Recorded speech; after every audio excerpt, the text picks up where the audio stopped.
네, 구독자 여러분 안녕하세요. 공인중개사 이승주TV의 사당동 공인중개사 이승주입니다. 중개 실무에 대해서 좀 이야기를 하려고 하는데요. 아마 많은 공인중개사님들 그리고 많은 대표님들이 또 겪어보시기도 했을 거고, 또 실제로 이 영상의 내용에 해당되시는 분들도 있을 거예요. 중개업을 하면서 실질적으로 어떤 현실들이 있는지를 좀 말씀드리려고 합니다. 중개사법 강사를 하면서 더더욱 이게 더 눈에 들어오는 것 같아요. 실무를 하면서 법을 계속 달달 외우면서 가르쳐 드려야 되다 보니까 중개사법을 계속 열심히 공부하면서 이 법을 꿰고 있어야 되잖아요. 예전에부터 암암리에 이루어져 왔던 부분들이나 이건 아닌데 하는 부분들도 더 눈에 잘 들어온다는 얘기죠. 강의만 하는 게 아니라 실무를 같이 하고 있다 보니까 더 그런 현상이 발생하는데요. 오늘 말씀드릴 부분은 뭐냐면, 중개를 하면서 공동중개를 하다 보면 상대편 중개업소에서 처음부터 명함을 보내고 직함이나 직위를 알고 혹은 알던 사이거나 이런 경우라면은 파악이 되는데, 처음으로 공동중개를 하는 분들이라든지 혹은 끝까지 자신이 어떤 직위인지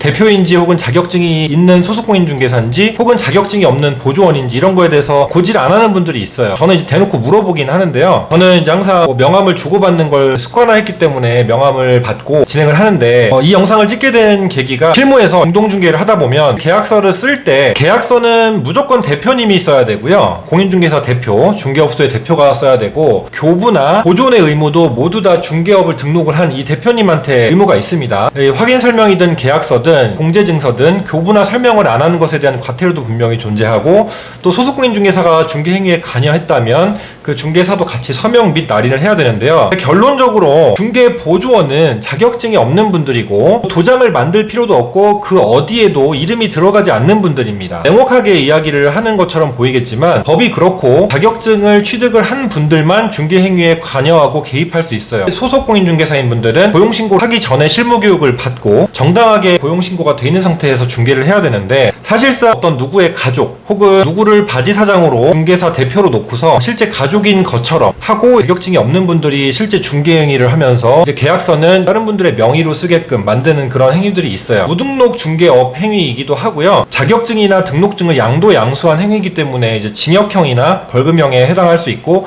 당연히 등록 취소 사유입니다. 이걸 알고 있기 때문에 더더욱 제가 눈에 거슬린다는 얘기예요. 얼마 전에도 친한 친구가 매매를 하나 하게 됐는데, 매매 건은 전혀를 하지 않게 됐어요. 제가 중개를 해준 건이 아니었는데, 이제 이 친구가 저랑 친하다 보니까 이 상대편 지금 계약해주는 부동산이 명함을 요청해도 주지도 않고 계약서 초안을 달라고 해도 주지도 않고 법을 물어봐도 대답도 못하고 계속 너무 주먹구구로 하는 것 같다라고 해서, 제가 이제 그 부동산의 이름을 물어보고 검색을 해봤더니 아주머니라고 하셨는데 대표자는 남자인 거예요, 이름이. 그리고 그 아주머니가 보니까 이제 자격증이 없는 중개 보조원이었는데, 이분이 실제로 계약서 초안까지 다 쓰고 계약에 관련된 모든 부분을 다 이행하고 있더라고요. 위험하고, 친구도 너무 위험하게 느꼈어요. 친구도 이제 계속 매매 중간중간에 하는 일들이 너무 주먹구구고 걱정된다라고 계속 저한테 연락을 많이 하길래, 그럴 거면 내가 동행을 하겠다라고 해가지고 제가 이제 조심스럽게 동행을 했어요. 이제 친한 친구라고 얘기하고 계약 현장에 있었는데요. 결론적으로 이 경우에도 이분들도 중개 보조원이 끝까지 본인이 프로그램을 이용해가지고 계약서를 작성하고 도장을 받는 행위까지 하면서 이제 이 대표자의 공제증서나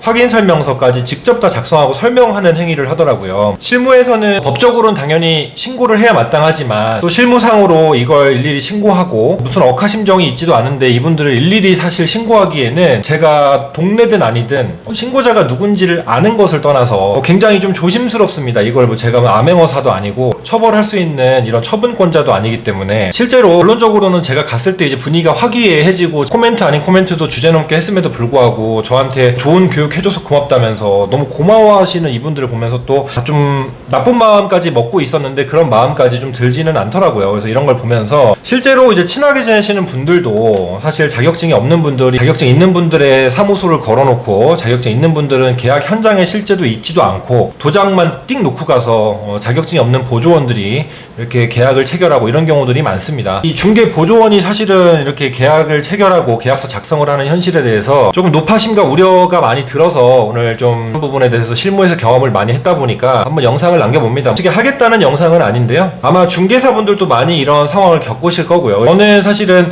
이럴 때 제가 직접 중개행위에 관여하고 제가 중개를 하는 경우에는 어떤 식으로 좀 부드럽게 대처를 하냐면, 명함을 주고 받잖아요. 그럼 상대방이 이제 누군지 파악이 됐으면 가르치듯이 말하지 않습니다. 대부분 저보다 연장자가 많기 때문에. 그래서 계약하실 때는 대표님이 직접 방문하시는 거죠. 혹은 제가 물건지가 아닐 경우에는 대표님이 직접 계약서 작성하시는 거죠. 대표님이 그때 시간 괜찮으시대요? 라고 이런 식으로 당연히 대표가 계약서를 작성하고 대표가 설명해야 한다는 부분을 주지시켜 줍니다. 그렇게 되면 평소에 그렇게 안 하던 분들도 네 라고 대답을 합니다. 당연히 일반적으로 그렇게 하고요. 만약에 그날 대표님이 뭐 혹은 사장님이 시간이 안 된대요. 그날 못 써요. 제가 쓸 거예요. 이런 식으로 얘기를 한다면 그것은 안 되죠. 대표님이 계약서를 체결하시고 계약서를 작성하실 권한이 있는데 소속 공인중개사분도 아니신데 그렇게는 안 될 것 같습니다. 괜찮은 시간을 말씀해 주세요 라고 저는 정중하게 이야기를 합니다. 사실 이 영상을 보고 이 사람은 왜 이런 것까지 낱낱이 얘기를 하나 라고 얘기하시는 분들도 있을 텐데 전 솔직히 그래요. 지금 현실적으로 교육 같은 걸 받아봐도 얼마 전에 연수교육을 받았지만 다 하시는 말씀들이 이제 중개 사고들이 그리고 판례들이 중개 보조원이 사실 무자격자가 사고를 치는 행위가 굉장히 많고요. 그렇게 하다 보니까 사실은 양벌 규정이라고 해가지고 제50조에 규정이 되어 있는 건데 고용을 한 사람, 고용주가 같이 처벌을 받긴 하거든요. 그렇다고 해도 사실 이게 처벌이 되려면 신고가 들어가고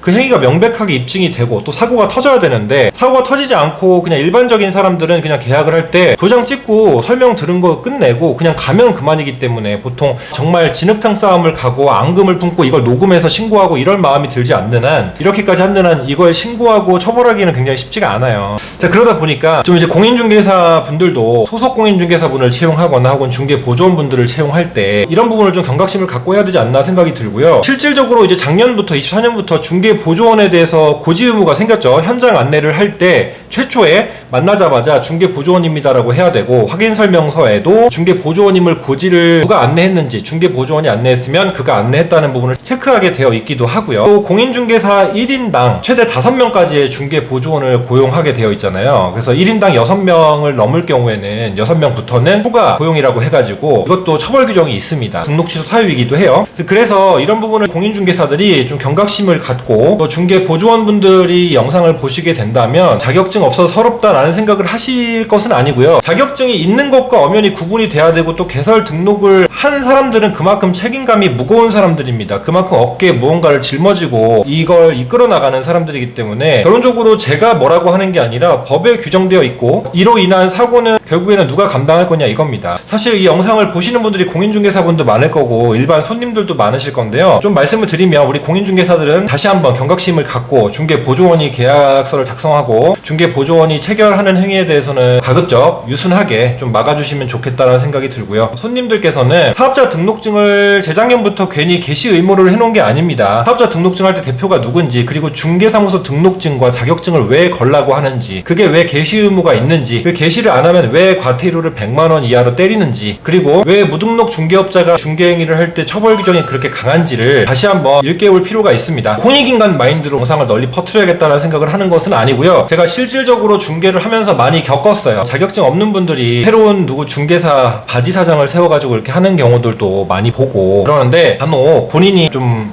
다 할 수 있다는 듯이 가끔 좀 기분 나쁘게 월권을 하시는 분들이 있어가지고 실질적으로 암암리에 그런 경우들이 많이 있기 때문에 우리가 조금 더 바르게 하자. 그래서 사실 이 일반 시민분들은 이분들이 중개사가 아닌지도 혹은 어떤 건지도 모르고서 그냥 부동산에 가서 계약을 하니까 부동산이 제대로 모른다. 계약만 해주고 돈만 받는다 이런 말도 많이 듣는 거예요. 그래서 괜히 민법 2조에 신의성실의 원칙이 있는 게 아니지 않습니까 여러분. 그리고 모든 전문 자격사에는 다 신의성실의 원칙이 다 있고 비밀누설 금지의 의무도 있고 선관주의 의무가 다 있잖아요. 기본적으로 이런 부분들을 꼭 좀 생각하시면서 우리 같이 중개에 임했으면 좋겠다고 오늘 영상을 한번 남겨봅니다. 자, 이렇게 해서 오늘 영상 마치도록 하겠습니다. 조금 무거운 얘기였는데요. 그래도 이런 내용을 언젠간 한번 꼭 얘기해보고 싶다는 생각에 오늘 영상을 남겼습니다. 다음 영상에서 또 만나도록 하겠습니다. 감사합니다.